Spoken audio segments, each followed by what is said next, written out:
Ketemu lagi di Riki Kreatif Channel. Kali ini masih bikin pita tapi dengan model yang berbeda.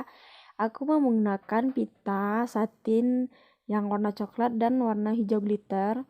Dan inilah dia gunting. Biasa ya saya pakai gunting, dan kamu bisa aplikasikan di tengah-tengahnya, bisa dikasihin boneka atau manik-manik atau mutiara.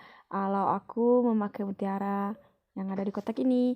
Oke, ini aku akan potong dulu ukurannya 10 cm dan yang hijau juga 10 cm, 5 bagian.